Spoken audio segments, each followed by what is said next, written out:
This- Hello everyone. So there's this topic जिसके ऊपर repetitively questions आते रहते हैं, petroliferous basins and so called. तो हम उसके बारे में ही पढ़ेंगे. So हमारे जो कैटेगरी मतलब हमारे जो इंडियन सेडिमेंट्री बेसिन्स हैं उनको कैटेगरीज के हिसाब से डिवाइड किया गया ऑन द बेसिस ऑफ कि कितना उसमें हाइड्रोकार्बन प्रेजेंट है, क्या उसका एक्सप्लोरेशन स्टेटस है, क्या उसका कमर्शियल प्रोडक्शन है.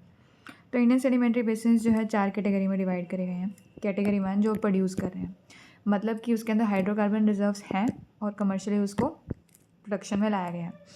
ऑयल गैस फील्ड्स हैं वहाँ पे और सस्टेन कमर्शियल प्रोडक्शन है, वेल इस्टेब्लिश पेट्रोलियम सिस्टम है, टेंडर्स दिए हुए हैं कंपनीज़ को. तो Assam Arakan basin, Mumbai offshore, Cambay, Krishna Godavari, Kaveri, Rajasthan, तो ये सब के सब हुए हैं. इसके बाद discovered but non producing basin हमने ढूंढ लिया, लेकिन अभी हमने वहाँ पे अपने रिसोर्सेज नहीं लगाए हैं. तो commercial production has not started yet. तो there is some discovery but economic viability is not proven. But Andaman Nicobar, Mahanadi, Kutch, Himalayan foothill, Jaisalmer. Now perspective basins की कोई मेजर डिस्कवरी नहीं है, लेकिन हाँ फेवरेबल जियोलॉजिकल कंडीशंस लगा रहे हैं तो पता है कि हाँ वहाँ पे बेसिन्स हो सकते हैं. तो limited drilling under explored and suitable source reservoir seal framework अभी बस यही देखा है. तो बंगाल बेसिन, केरला, लक्षद्वीप, बीकानेर, नागौर और Saurashtra. Now category 4 is speculative basins कि हाँ अंडर सर्टेन हाइड्रोकार्बन पोटेंशियल कुछ हो सकता है, बेसिक नॉलेज डाटा हो सकता है, लेकिन it is analogous to non petroliferous basis elsewhere and it is poorly explored. Vindhyan, Gondwana, Ganga, Narmada, Deccan, syncline, Arunachal Pradesh. So I have this EPG Pathshala के अंदर आप जब जाएंगे तो सेडिमेंट्री के अंदर you have this petroliferous basins in India last PDF. तो वहाँ से मैंने इसको उठाया है और अब हम उन बेसिन्स के बारे में बात करेंगे जिनके ऊपर क्वेश्चंस आते रहते हैं. सो या असम अराकन कैटेगरी 1 में आता है, यानी कि इसको अच्छे से एक्सप्लोर किया गया है. तो असम अराकन बेसिन जो है इंडिया का जो डिगबोई है वो असम अराकन में आता है और ये active thrust control migration oil source from sub thrust kitchens. It's like tectonic setting क्या है, फोल्डलैंड बेसिन है, यानी कि ये माउंटेन्स हैं. मतलब foldland basin is like in this condition. Fold thrust belt India Burma collision की वजह से जो फोल्डलैंड बेसिन बना है वो वहाँ पे है.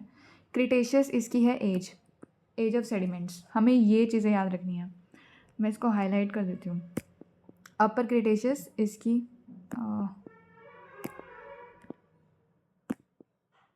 आई डोंट नो, ये अपर क्रिटेशियस इसकी एज है, ठीक है. इसके बाद आ जाइए Eocene Kopili shale, Oligocene Barail shell.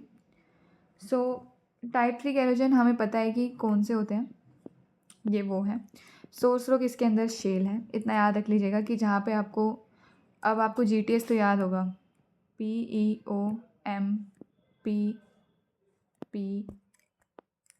पियोम पे. Paleocene, Eocene, Oligocene, Miocene, Pliocene, Pleistocene and Holocene. I hope I am right.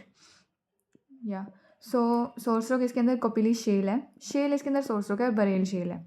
एक इयोसिन की है और एक ओलिगोसिन की है. और ओलिगोसिन बरेल सैंडस्टोन है जो रिजर्वायर रॉक है. तो शेल तो हो गया सोर्स रॉक और सैंडस्टोन जो है वो हो गया इसका रिजर्वायर रॉक, ठीक है. एक तो बरेल सैंडस्टोन है और एक टीपम सैंडस्टोन है.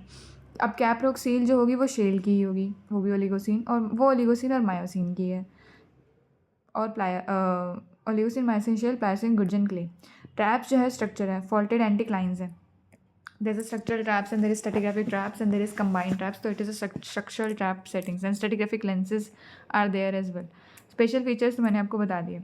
तो इससे आपको क्या याद रखना है, इससे आपको याद रखना है कि ये आपके अपर क्रिटेशियस के हैं एंड ओलिगोसिन, इयोसिन, ओलिगोसिन और मायोसिन जो है इसके अंदर यहाँ पे रोल प्ले कर रही है. और शेल यहाँ पे जो है सोर्स रॉक है, रिजर्वायर रॉक सैंडस्टोन है, टीपम का, बरेल का, और कैप रॉक जो है यहाँ पे that is Miocene shale, Pliocene, and the traps are structural in nature. It's faulted sequence and it is present in the faultland basin. Now Cambay basin is also category 1 and the tectonic setting is rifting. So if someone asks you कि कौन सा ऐसा setting है पेट्रोलिफेरस basin का जो rifting के through है, वो कैम्बे बेसिन का है, ठीक है. तो पैलियोसिन और मायोसिन, तो पैलियोसिन मायोसिन से है, यानी कि पैलेसीन से लेके मायोसीन तक ये है, तो यानी कि ये भी आपका इसी वाले पियोम पेहे वाले एज में है, ठीक है, पैलियोसीन से लेके मायोसीन इस रेंज तक। उसके बाद सोर्स रॉक जो है यहाँ पे भी शेल है, कैम्बे शेल कहते हैं उसको, वो पैलियोसीन और इयोसीन में से है। और रिजर्वॉयर रॉक जो है वो सैंडस्टोन है, इयोसीन हज़ार्ड सैंडस्टोन और मायोसीन कलोल सैंडस्टोन। तो 2 सैंडस्टोन है, एक इयोसीन के हैं और एक मायोसीन के हैं। तभी इसकी एज उन्होंने बोली पैलियोसीन से मायोसीन तक दे दी। शेल आपकी पैलियोसीन, इयोसीन, कैम्बे शेल और reservoir rock sandstone. Cap rock यहाँ पे थिक कैम्बे शेल है। Traps, this is also a fault bounded structural trap and it goes because of the rifting. Special feature is it has a high heat flow. Because of the high heat flow, there is early maturation simple petroleum system and short migration paths. So high heat flow की वजह से maturation बहुत जल्दी हुआ और short migration path है, तो oil बहुत जल्दी इन्हें मिल जाता है, ठीक है। Now we come to the Mumbai offshore basin category 1. इसके ऊपर PYQ में आया। तो ये पैसिव मार्जिन बेसिन है। ऊपर वाला हमारा क्या था, रिफ्ट बेसिन, और उसके ऊपर faultland basin. This is passive margin basin, ठीक है। एंड इसकी एज भी हमारी, मैं यहाँ पे फिर से लिख देती हूँ, पियोम पह पैलियोसीन से मायोसीन तक इसकी रेंज है, ठीक है। और ये इसका जो सोर्स रॉक है वो भी शेल है, और इसका जो रिजर्वॉयर रॉक है that is carbonate builds up Bombay High Miocene clastic. So this is something different that you need to know कि reservoir rock of the Mumbai offshore basin is carbonate, but its source rock is shale. Cap rock is फिर से shale, and the trap is structural and stratigraphic in nature. It's a giant offshore field. It's a field that is, suppose this is India and this is offshore field. We know that there is foreshore, back शोर end of शोर और ये सब, तो this is of शोर। And carbon reservoir dominance इसे कहते हैं। उसके बाद कृष्णा गोदावरी बेसिन भी कैटेगरी 1 में आएगा। तो ऊपर वाले से हमें ये याद रखना है कि this is also Palaeocene Miocene. तो हमें जितने भी हमारे बेसिन जो हम एक्सप्लोर कर रहे हैं that is after the Cretaceous one, ठीक है, that are formed after the Cretaceous one. Now we have the Krishna Godavari basin, we have pericratonic rift and passive margin.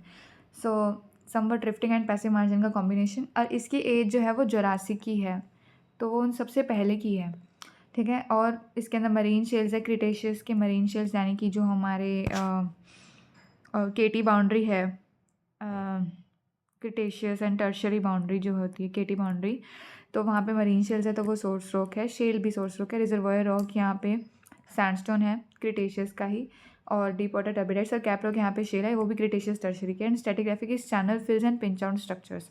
So combination traps है। Major gas basins of India and it has a very successful deep water exploration.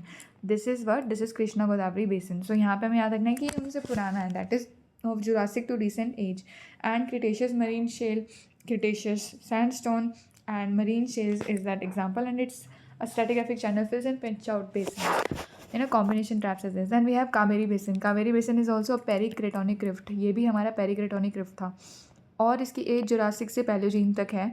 We have shale, Aninmam shale, and reservoir rock is Bhuvangiri sandstone and Nanilam sandstone and fracture basement locally. So यहाँ पे आ रखना है कि shale sandstone. About from the name आप समझ सकते हो कि भुवनगिरी या ननीलम जो है वो कावेरी जैसे एरिया के पास ही ऐसे नाम प्रोनाउंस होंगे, है ना।